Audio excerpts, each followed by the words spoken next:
I'm now going to introduce our next speaker, Mary Imevbore, whom I just heard from for the first time when she was still a student at Williams College. And I know our good friend Lori Thompson was there and was a mentor to you then. And we were just trying to figure out, was that 2018 or 2019 that you won the Williams? 19? 18. Okay.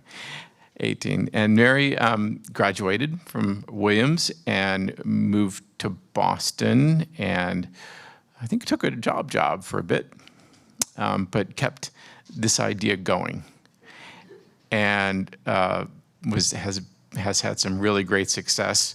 Thank you, Mary, for coming out and being with us today, and we're so excited to hear about your progress with Weave. Come on up.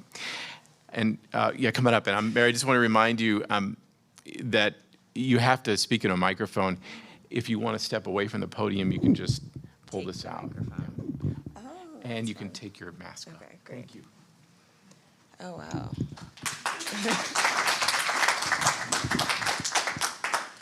Okay, can everyone hear me? I think I'm going to stand over here. That feels more, I feel like I'm on a stage. It feels more fun. Okay, so thank you all for being here. My name is Mary, and actually today I'm going to tell a story. So this is my one and only slide. It says Wave, that is the name of our business, and it says we sell wigs underneath because people ask what is Wave, and Wave is a wig company. We sell wigs. And so I'm going to tell you the story of sort of how I came to be the co-founder and CEO of a wig company, and why I have decided to devote, all of my time to selling wigs. So I never thought I was going to be an entrepreneur. To kind of like take you back to the very beginning of this story, I was born in Nigeria. I was actually born in a place called Ife, which is actually known as it's thought to be the origin of the world according to Yoruba mythology, which is something I found out when a couple years ago, and I was like, that's pretty cool. The Yoruba culture is one of the oldest in the world, so is it the origin? We don't know, maybe. But was born in Nigeria, and I moved to the US when I was about 3. And growing up, I always wanted to be a lawyer, actually. That was like a really big part of my identity. And I think sort of like, being a child of immigrants, my parents are both doctors. There was kind of, there's the 3 jobs you're allowed to have. There's the doctor, lawyer, or the engineer. I saw my parents being doctors. I was like, that doesn't look fun, so I don't want to do that one. I never was like a math or STEM person, so engineer was never even a consideration. And I like to talk, as you can see. I took the microphone, I stood over here. I'm, talking with you guys now. So I figured, okay, I'll be a lawyer. That makes sense. But at the same time, software and like tech just was all around. And so like when The Social Network, the movie, came out, that kind of gripped me, actually. It just like instantly became one of my favorite movies. And I never considered myself like a math or a STEM person, but I would spend all my time figuring out how I could like download music, and like I would try to like organize my music library, and I spent a lot of time like on the computer. But software engineering seemed just so scary to me, and something that like I just absolutely did not know how to do. But then I ended up going to a small college in the Berkshires, Williams College, and I figured, okay, like I've come here. I actually applied saying that I wanted to study philosophy, but actually quickly I don't think I took a single philosophy class, but I was soon like, I'm gonna do political science. I felt pretty set in that path. But I was like, okay, I'm at this very small school, the classes are really small, like let me just take a computer science class. Like, I had the sense of like, this is not a place that I could just sort of like fail out of. Like no one's gonna just like let me, slip through the cracks, even if I'm struggling through all these classes. So I took my first CS class, and I really liked it. And it was, I'd always been like someone who was really interested in writing, and I loved, and I felt like I was good at it, but I just loved like the instant gratification of like solving a problem. Like in computer science, in STEM even, like there is a right answer, which was something that, that's not the case. You write a paper, your paper could always be better if, based on your professor's philosophy, maybe they just don't even give like A's because they're like, A minus is the best we do. But I love that you could, in computer science was the first time that it was like, okay, I can see a problem. I can break down the problem into its component parts. and I can know if I've arrived at an answer, like does it compile or not, like does it work or not, and I sort of just love that. And so continued studying computer science. And I say all of that because that is what brought me sort of to entrepreneurship, because suddenly I was in classes with people who were working at startups and who had startup ideas. And I took a winter study class called, I think, Building Valuable Tech Products. And in that class, that just got me thinking, like, what are the problems around me? Like, what are the things that I could, the problems that I could solve? So that's sort of my journey to me thinking like, okay, maybe I could be an entrepreneur one day instead of a lawyer. I also I was like, I'm not a huge fan of homework, so it was like the whole job of being a lawyer is like reading and writing things. I was like, I don't know if I can actually do that. And my personal journey was, so now I'm in the mode of like, okay, what are the problems around me? And realizing that hair had always just been this like thing in my life. And so when I was younger, I used to chemically straighten my hair, as a lot of people did. Perms are just a big thing. If you have straight hair, you want curly hair. If you have curly hair, you want straight hair. But, used to chemically straighten my hair from a young age. I think, single digit number, I remember getting perms. And, but they're not good for you. Like, I don't know if everyone's seen the Chris Rock documentary, Good Hair. But one scene that really stuck with me in that documentary was that they put like a can of soda just in a thing of the chemical relaxer. Like, this is the stuff that we're putting on our heads to chemically straighten our hair. And it completely dissolved the can. Like, the can was gone. That is what, we're putting on our heads, to chemically straighten, but we didn't know. But as I got a bit older, I started, YouTube was really becoming a thing, and the natural hair movement was taking off. And this was, and I mentioned YouTube because it felt sort of like the primary, education tool, where suddenly I could watch all these videos of, Black women caring for their natural hair. So no longer were we gonna chemically straighten our hair. Instead, it's like, what does my hair actually look like without all of these chemicals in it? And I was spending all of my time watching these videos, learning how to care for my hair. And so, and there weren't even so much on the shelves at that time. So now you can kind of go to a CVS, and Shea Moisture is a brand that, you can easily get. But at the time, I was literally mixing egg and avocado and mayonnaise and boiling flax seeds to make my own hair gel and make my own deep conditioner, all of this stuff, because I'm learning for the first time in my life how to care for my naturally curly hair. So this is high school, and I'm spending, probably a couple hours a day doing my hair, between kind of the educating myself about it, the trying to make my own products, and the washing my hair, detangling my hair, trying to style my hair, all of these things. So much so, sorry, I skipped the part where I went from having chemically straightened hair to going natural. So in this process, I cut off the chemically straightened hair. I'm now working with my natural hair. And it was just such a big part of my identity, so much so that I wrote my college application essays on going natural and what it meant for me to actually wear my hair in its true texture. And so I get to college. As some of you can imagine, I'm at Williams. I do not have 2 hours a day to be spending on my hair anymore. But at the same time, because I had undergone this sort of personal, identity journey, I knew that I was never going to go back to chemically straightening my hair, and that I didn't want to damage my hair. That, if I was looking for something to do with my hair, it was going to be something that still protected my hair and sort of gave me, access to it in a way. And so I get to college, I don't have this time, and I used to just wear my hair in sort of two buns at the top of my head. Sorry, I know I've said the word my hair a lot. I'm talking a lot about my hair, but I promise I'm gonna get to why Wave began. And so, yeah, I was really just looking for, how I was going to be able to, not have to spend all of this time doing my hair. I wanted control over it. So the other, option is that so many people, you'd have to go to a salon and get braids, for example, as a protective style. And braids, you'll spend maybe 8 hours getting braids done. It's not a small thing. And, being in Williamstown, that means 2 hours to even drive somewhere where they're going to be able to do your hair, another 8 hours sitting there, 2 hours driving back. And I was just this doesn't work for me. I'm in this, remote area. I cannot be spending all of this time. But what can I do? And I'm complaining to my mom one day, being like, look, like I don't have the time to sort of care for my hair myself. I don't have the ability or a salon near me to go and get my hair done. How can I save myself time and sort of be able to, just not have to worry about doing my hair? And so my mom, she's like, okay, well, it sounds like you should get a wig. I don't know if the slide's gonna come back. I kind of like it behind me. It'll turn on. Okay. So I'm complaining that, so I don't know what to do with my hair. And, she was like, you should obviously get a wig. Like, that's going to solve your problems. And my mom had always worn wigs. Like, my grandmother had always worn wigs. Like, I'd always known about them because, it was easy, because it was easy for them to do their hair. And it was just something that they kind of did. But when they mentioned it, I think the reason that it sort of stuck with me, that I was like, oh, yeah, like, let me get a wig, was that I was starting to see them everywhere.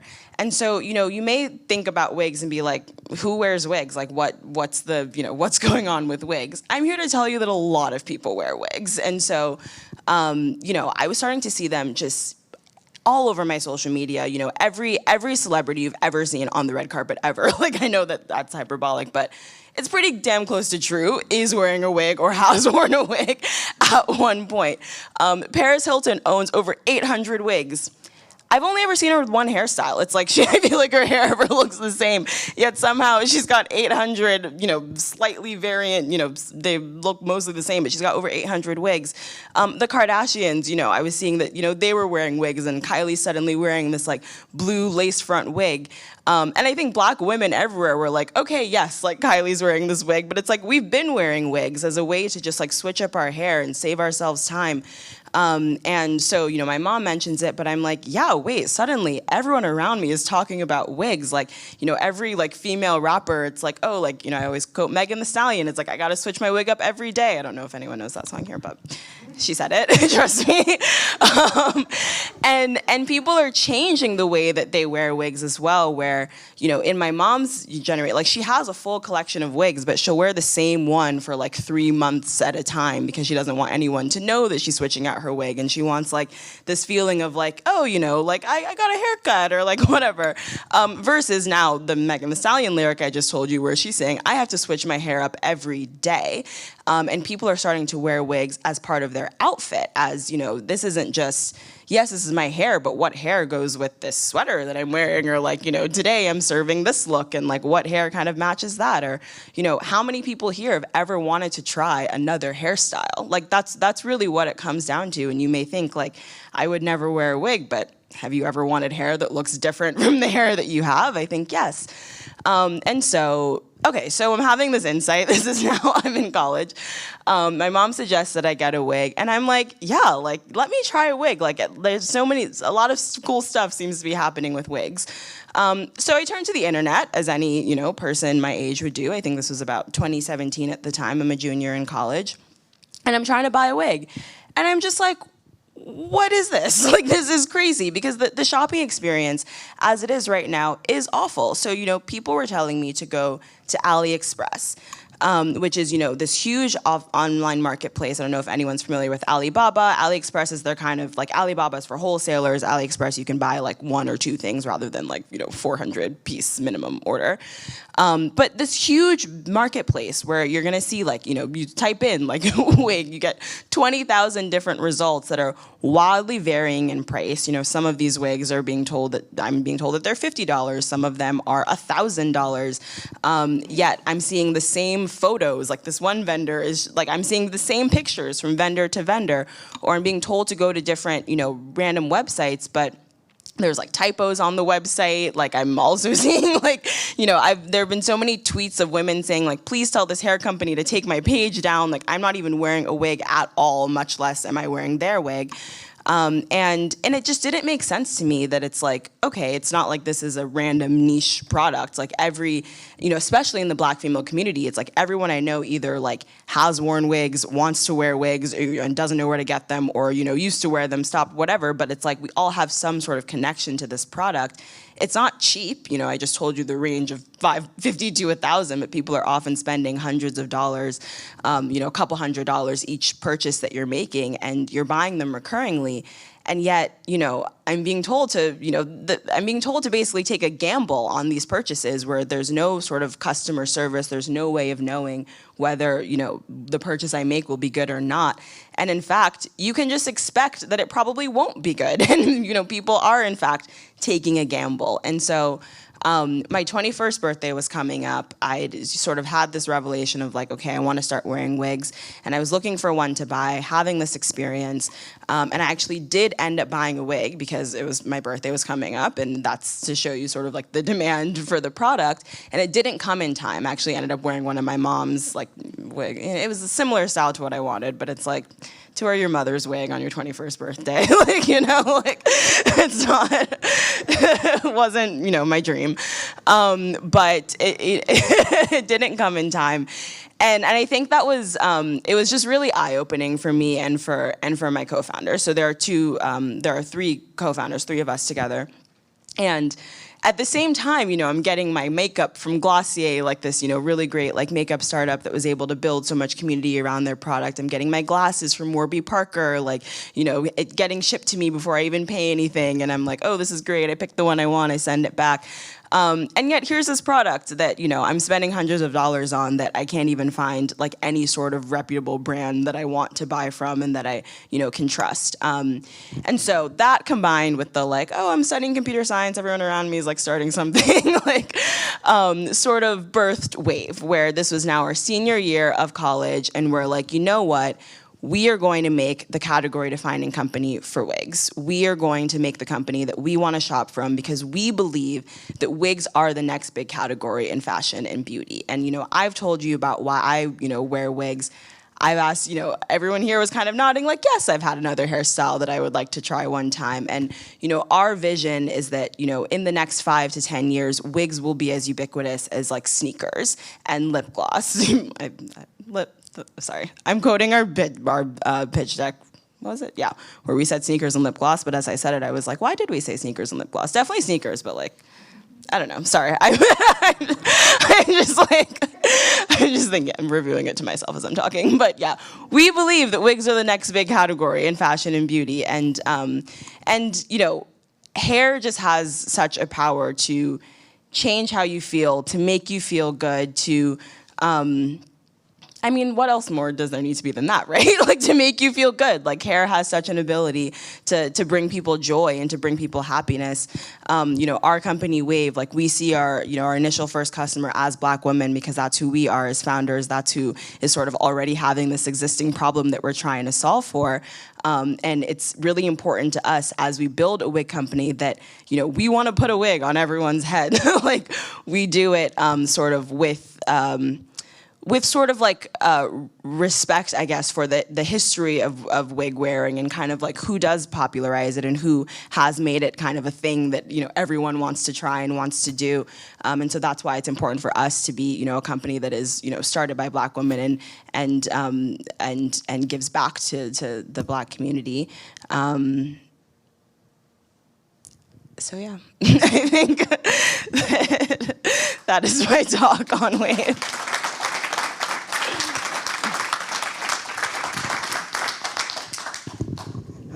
Mary, if you'll stay up there for a minute, I wanted to ask as soon as I get my mask on.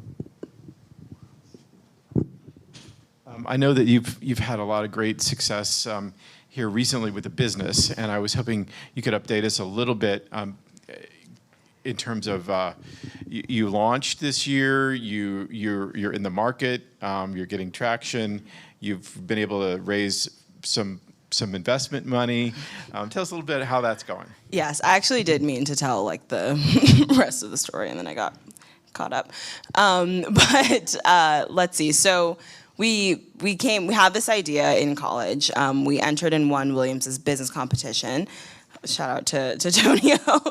And we won a $15,000 grant, and to Lori, who was our mentor during that time. And we won first place, and we got $15,000. And so now, the three of us were like, okay, great. Like, we've had this idea and we've been able to win a bit of money. And all three of us were actually moving to Boston for separate reasons. So I worked as a software engineer for PillPack, which was a pharmacy startup that got acquired by Amazon. One of my co-founders is getting her PhD at MIT still. But we were in Boston. And so we started working on it kind of part-time. And really just to sort of build community and figure out what Wave was going to be beyond, like, we have big vision of just like hair company, and it's like, okay, what are the specifics? Like, how are we actually getting started? We were working on it part-time and at a slow pace, it's like we'd work on it a little bit. I remember there was a whole summer where not too much happened at all, and then all three of us actually moved in together in September of 2019. And that was sort of another like turning point where I think that if we hadn't moved in together, I think the idea probably just would have died. But there was always one person who was like, oh, should we, should we do some work on Wave today? We were working on it until literally February of 2020 is when we're thinking like, oh, we've been doing this part-time. We should probably try to raise a little bit of money. And at that time, so we'd gotten $15K from Williams. We'd actually gotten another $15K from MIT through their sandbox competition. And so we were thinking that's $30K total. Maybe let's just like throw one more zero on there and try to raise like $300,000. We'd never raised money before. We didn't know anything about the process. And I'd spoken to 2 investors, I think. And the first investor I spoke to was the last thing that I did in person. So this was March 6th. Like, she invited me to just like come into her office for coffee. I thought that that's truly what she meant because I was new to VC, so I had no materials, no pitch. Like, I literally just came in for coffee. And I'm trying to explain what Wave is to her, but in this very sort of like, non-organized way. And she's like, I don't really get it, but like, interesting enough.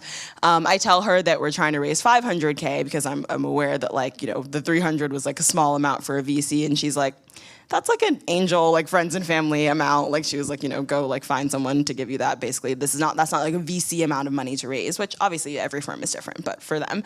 And so that was the last thing we did in person. We were kind of like, okay, like, we talked to a couple more people, but because of the pandemic, they spun up all of this virtual programming, and where they started doing this like VC 101 thing, and then they had this program called Frequency for if you were interested in starting a company. And so we were able to enroll in that program. I attend VC 101, in which they talk about how they're investing in people from idea, from concept. Like, you don't need to have a full thing.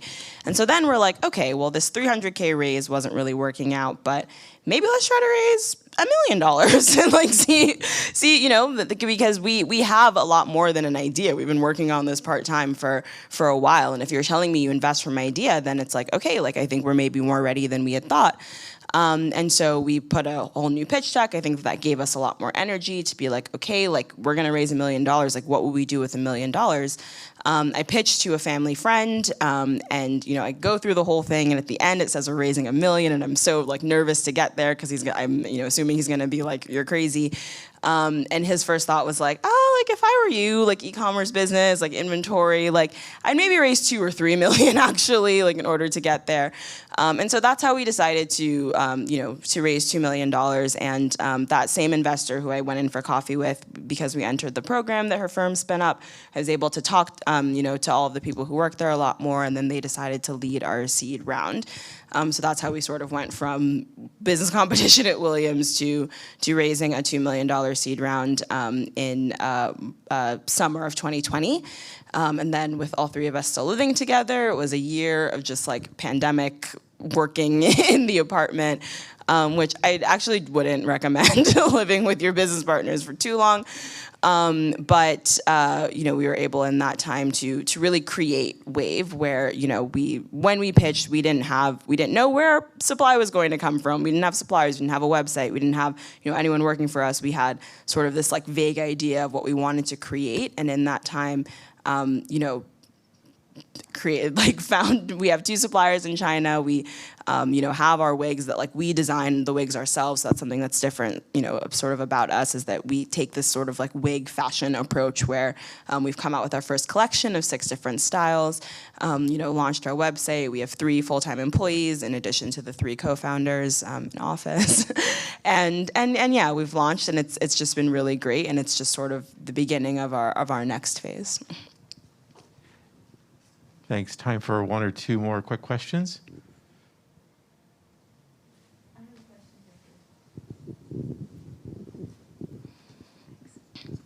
When I look at your logo, I see the word weave. Yes. Can you talk a little bit about how you arrived at your company name, please? Yeah, great question. Weave, yes, is a play, or wave is a play on the word weave. And for us, it was because weave kind of has a negative connotation where, if someone's wearing a weave, or like the word weave basically means sort of like hair extensions. And so, if someone's wearing a weave or you say this is weave, there's kind of like a negative connotation to that. And I think for us, a big part of the philosophy of our company is shifting this idea about hiding when it comes to hair and when it comes to hair extensions. And we kind of think that, where things are going is that we're all wearing wigs, or like we're all switching up our hair. Like there's no need to be like, oh, I don't want anyone to know that this is a wig or this is a weave. And so for us, it was about kind of reclaiming that word and making it fun. And then, so it evokes weave, but then, ride the wave, create your own waves. Yeah. And I forgot to mention I was a platinum blonde wig wearer in the 90s. Hell yeah. I love your story, and I just wanted to share. It's not a question. Yeah. I decided to order one of your wigs, so I haven't tried it yet, but I'm very excited. But I really love the packaging. It's just very well done. So Thank you. congratulations. Oh, thank you so much. Yes, it is thewave.com, so spelled wave as it's spelled there. I think it should come back up. Oh, it's locked. Michael, are you thinking about getting a wig for yourself? But yeah, thewave.com. Mary, any more questions for Mary? Thank you so much. Thank you.